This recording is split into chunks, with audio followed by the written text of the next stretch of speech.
Muy buen día, mis santos hermanos. Que el Dios Todopoderoso, a quien usted y yo servimos continuamente, te bendiga en una manera muy especial. Hoy entramos en el capítulo 11 del libro de Apocalipsis y cada vez más se pone más fabuloso este estudio de la palabra de Dios del libro de Apocalipsis. Bendito sea el nombre del Señor. La palabra de Dios dice, en el nombre del Padre, del Hijo y del Espíritu Santo, bajo el tema general, el triunfo final sobre la maldad, la gran destrucción de Israel y de Jerusalén. Capítulo 11, versículo 1 y 2. Entonces me fue dada una caña semejante a una vara de medir, y se me dijo, levántate y mira el templo de Dios y el altar y los que adoran en él. Pero el patio que está fuera del templo, déjalo aparte y no lo midas, porque ha sido entregada a los gentiles, y ellos hollarán la ciudad santa 42 meses. Los juicios de las 7 trompetas, acontecimientos durante la gran tribulación, el triunfo final sobre la maldad, parte 2, la gran destrucción de Jerusalén, capítulo 11, versículos 1 y 2. Introducción. Este es uno de los capítulos más importantes y más emocionantes de Apocalipsis. Existen por lo menos 5 razones por las cuales es cierto. Advierta, es parte del mensaje del librito que Juan debe declarar. 1. Apunta a la reconstrucción y destrucción del templo en Jerusalén. 2. Demuestra la destrucción de Jerusalén por parte de los gentiles. 3. Se relaciona con las profecías de nuestro Señor y de las Escrituras sobre el fin de los tiempos y el anticristo. 4. Abarca la gran salvación de Israel y el reinado que vendrá de Dios. Da una idea de cómo se salvará Israel y de cómo Dios conquistará la maldad, la corrupción y los reinos de este mundo y establecerá su propio reino. 5. Es un resumen, una visión general del resto del libro. Anuncia e ilustra las cosas que van a suceder en el libro de Apocalipsis. El gran erudito griego A.T. Robertson dice que no importa cómo una persona interprete este pasaje, hay 3 puntos claros: el castigo de Jerusalén e Israel, la visión de los 2 testigos. El resto, por supuesto, se refiere a los judíos que genuinamente creen que Jesucristo es el Mesías. El tema de todo este capítulo, el capítulo 11, podría ser la gran salvación de Israel y la llegada del reino de Dios. La primera parte, este pasaje en particular de las Escrituras y bosquejo, es la gran destrucción de Jerusalén. Ezequiel 43 y 6 y Zacarías 2:1 y Amós 7:7 al 9. La gran destrucción de Jerusalén, su templo, adoración y pueblo. 2. La gran destrucción de Jerusalén y los judíos durante 3 años y medio. Verso 1. Israel, el templo y gentiles. Está el gran juicio de Israel, su templo, adoración del altar, pueblo y ciudad, a Juan se le ordena que tome una vara y mida el templo, su altar y las personas que adoran allí. Las palabras vara y medir se emplean en la Biblia de dos maneras. 1. La vara puede utilizarse para medir un edificio y para su construcción o restauración, o se la puede usar para medir un lugar para su preservación o protección. Zacarías 2, 1 al 5. Este es un significado posible en este contexto. Dios podría estar diciendo que quiere que los verdaderos adoradores de Israel estén presentados y protegidos mientras el anticristo y las naciones gentiles huyan a Jerusalén. 2. Podría estar diciendo que él quiere que un resto de creyentes judíos sean salvos, protegidos y preservados durante la gran tribulación. Romanos 9 al 11. La palabra vara puede significar medir un lugar para su destrucción y castigo o para corrección. Segunda de Reyes 7:14, 8:2, Segunda de Reyes 21:13, Salmos 2:9, Isaías 34:11 y Lamentación 2:8. Este también es un significado que puede aplicarse aquí. Dios podría estar diciendo que quiere que se mida el templo y al pueblo judío para su juicio y corrección, que los últimos días deben ser juzgados junto con todos los demás debido a su falta de creencia, negación, rechazo y blasfemia en contra del Hijo de Dios y el Señor Jesucristo. ¿Cuál de los dos significados se aplica acá? Antes de dar una respuesta, debe considerarse varios hechos.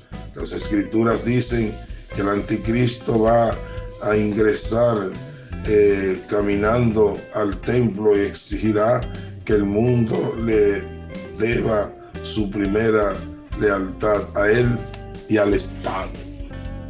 Ten misericordia. Jesucristo mismo dijo que el anticristo estaría en el lugar santo de los judíos, su templo, y que haría su proclamación.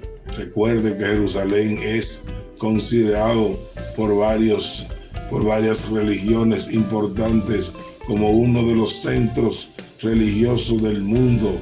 Religiones tales como el judaísmo, el islaísmo, el cristianismo.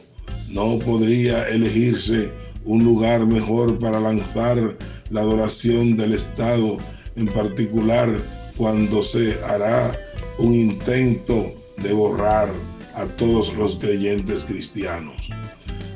Por tanto, cuando veáis el lugar santo, la abominación desoladora de que habló el profeta Daniel, el que le entienda, Mateo 24:15, ver la nota anticristo. En 2 Tesalonicenses dice que el anticristo se sentará en el templo de Dios, declarando que él es Dios. Es decir, que él y el Estado pueden satisfacer las necesidades del hombre y del mundo en general. Nadie os engañe en ninguna manera, porque no vendrá sin que antes venga la apostasía y se manifieste el hombre de pecado, el hijo de perdición, el cual se opone y se levanta contra todo lo que se llama Dios o es objeto de culto, tanto que se sienta en el templo de Dios como Dios, haciéndose pasar por Dios. Según de Tesalonicenses 2, 3 y 4. Estos pasajes de las Escrituras dicen claramente que el anticristo aparecerá en el templo, incluso en el mismo lugar santo del templo. Esto significa que los judíos deben reconstruir el templo de Jerusalén, antes de que pueda producirse este acontecimiento. El templo fue destruido en el año 70 después de Cristo. 2. Hay cinco templos mencionados en las Escrituras que deben ser analizados en esta altura. 1. El templo de Salomón, Primera de Reyes 7, Isaías, destrucción por Nabucodonosor 587 a.C. 2. El templo de Zorobabel, Esdras 3:12. Él construyó el templo luego del cautiverio babilónico, pero fue corrompido y dedicado al dios de Júpiter por Antíoco Epifanio, año 67 año 168 al 170 a.C. 3. El templo de Herodes, Juan 2:20. Este era el templo que existía en la época de nuestro Señor Jesucristo y que era también conocido por él. Fue destruido por Tito en el año 70. Quedan 2 templos futuros por construir. El templo de la tribulación, el que será reconstruido durante los primeros 3 años y medio del anticristo, según Tesalonicenses 2:4, Apocalipsis 11:2. Y 5. El templo del milenio, el templo de nuestro Señor Jesucristo, Hechos 15, 16 y Ezequiel capítulo 40 al 43. 3. Ahora bien, advierta lo que se le dice a Juan que haga. Se le ordena que tome la vara y mire el templo, el altar y a los adoradores. Si decimos que Dios quiere significar con esto que marque a los judíos con el fin de la preservación y salvarlos, entonces esto significa una de 2 cosas: que el templo y sus adoradores serán salvados, preservados y no destruidos por el anticristo, a la luz de los pasajes anteriores y de los ataques del anticristo contra todo lo que se llama Dios. Esto resulta difícil de ver, según Tesalonicenses 2:4, que este es un pasaje simbólico, que no necesariamente reconstruirán templo, que lo que Dios quiere significar es marear a los verdaderos adoradores judíos para su protección y preservación. Hay un serio problema con esta posición. Es muy difícil decir que el templo, el altar y la gente no sean cosas reales, sino símbolos. Esto se aplica especialmente cuando se apunta tan firmemente a Jerusalén como un lugar real, el lugar donde nuestro Señor Jesucristo fue crucificado. Por tanto, por estos motivos y otros que llevaría mucho tiempo discutir en este momento, parecería mejor ver a Dios diciéndole a Juan que mida el templo para juicio y corrección. Los judíos son tan culpables como los gentiles en rechazar al Hijo de Dios, el Señor Jesucristo. Son tan culpables como muchos otros a rebelarse en contra del Señor, rechazándolo, no creyendo en Él, no obedeciéndolo, maldiciéndolo, ignorándolo, negándolo, blasfemando en su contra. Por lo tanto, Dios tiene que juzgar al final, que juzgará a todo el mundo, a los impíos malos, de este mundo.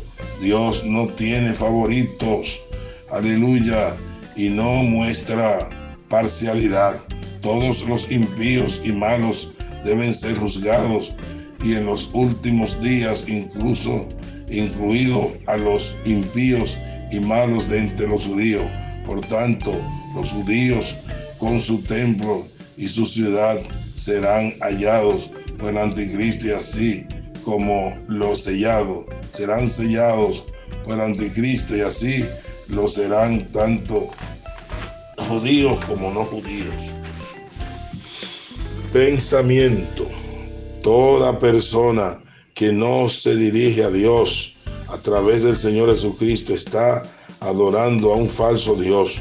Hay un único Dios verdadero y vivo, que es el Padre de nuestro Señor Jesucristo. Un adorador puede ser judío o gentil, no tiene importancia. Debe adorar a Dios mediante el Señor Jesucristo, o bien su adoración es falsa. Este es el motivo por el cual Dios marca el templo judío y su adoración para la destrucción. Él está juzgando y condenando la falsa adoración. Una vez que se destruya el templo en el fin del tiempo, muy pronto, el espíritu de rectitud propio de los judíos será quebrantado y se volcará al Señor Jesucristo, y muchos miles serán salvados. Pero hasta entonces los judíos incrédulos son marcados para el juicio, así como lo son otros incrédulos. Mateo 7:21. No todo el que me dice Señor, Señor entrará en el reino de los cielos, sino el que haga o hace la voluntad de mi Padre que está en los cielos. Mateo 15:8-9. Este pueblo de labios me honra, mas su corazón está lejos de mí. Bendito el Señor, pues en vano me adoran, enseñando como doctrina mandamientos de hombres. Mateo 15:8-9. Respondiendo, él les dijo: hipócritas, bien profetizó de vosotros Isaías, como está escrito: este pueblo de labios me honra, mas su corazón está lejos de mí. Mateo 7:6. Porque hay un solo Dios y un solo mediador entre Dios y los hombres, Jesucristo hombre. 1 Timoteo 2:5. Profesan conocer a Dios, pero no lo demuestran. Bendito el Señor. Pero ahora tanto mejor ministerio es el suyo, cuanto es mediante y mejor de un nuevo pacto establecido sobre mejores promesas. Hechos 8:6.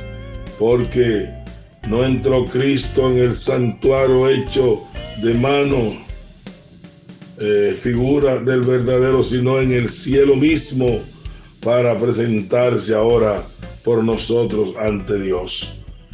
Bendito el Señor. Hebreos 9:24. Así que por eso es el mediador de un nuevo pacto, para que, interviniendo muerte para la remisión de las transgresiones que había bajo el primer pacto, los llamados reciban la promesa de la herencia eterna. Hebreos 9:15. A Jesús, el mediador del nuevo pacto, y a la sangre rociada, que habla mejor que la de Abel. Hebreos 12:24. Hijitos míos, estas cosas os escribo para que no pequéis. Y si alguno hubiere pecado, abogado tenemos para con el Padre. Que Dios te bendiga y que Dios te guarde. Y ojalá que pueda analizar, meditar profundamente sobre este capítulo 11 que comenzamos a desarrollar. Dios amado y Padre de misericordia, Salvador de nuestras almas, Te agradecemos, Señor, la salvación de nuestra alma, el perdón de nuestros pecados, la justificación, Señor, y como dice Romanos, ahora pues ninguna condenación hay para los que están en Cristo Jesús, los que no andan conforme a la carne, sino conforme al Espíritu. Señor Dios Todopoderoso, tú eres el que era, el que es y el que has de venir. Tú eres el Dios Todopoderoso en quien nosotros hemos confiado. Gracias, Señor, porque no hay puerta que tú no puedas abrir, no hay cárcel que tú no puedas romper, no hay loma que tú no puedas, Señor, o cima subir, no hay problema que tenga cualquier hijo tuyo de la índole que sea, que tú no le puedes dar una solución, una salida. Señor, te ruego en este día que la paz tuya que sobrepasa todo entendimiento esté sobre cada uno de nosotros. Guíanos a toda verdad, que el Espíritu Santo ande con nosotros y nosotros andemos bajo tu voluntad. Señor, que se sigan abriendo los cielos y que tú sigas mandando bendiciones sobre tus hijos. Mira lo que son canales para bendecir a tu obra. Están en tus manos. Síguele multiplicando, síguele ayudando. Mira lo que están, Señor, en situaciones que no entienden, que no saben cómo van a salir. En tus manos están, Señor. Te pido que lo ayude, que lo fortalezca y que le abra puertas, Señor. Que tú obres en una manera muy especial. En el nombre del Padre, del Hijo y del Espíritu Santo. Amén y amén. Mis santos hermanos, entonces, nos quedamos aquí en esta parte con la continuación de este capítulo 11. Gloria al Señor. Cada viernes a las 5 de la tarde, por Bendición 95.1 FM, escucha el programa El Tabernáculo en Acción. Entra a nuestro canal de YouTube, Pastor Gustavo Casado Tabernáculo. Suscríbete y dale a la campanita para que disfrutes los viernes a las 5 de la tarde la repetición del culto dominical, los martes a las 8 de la noche, un repaso de escuela bíblica, todos los días a las 6 de la mañana, el matutino pastoral. El Tabernáculo en Acción.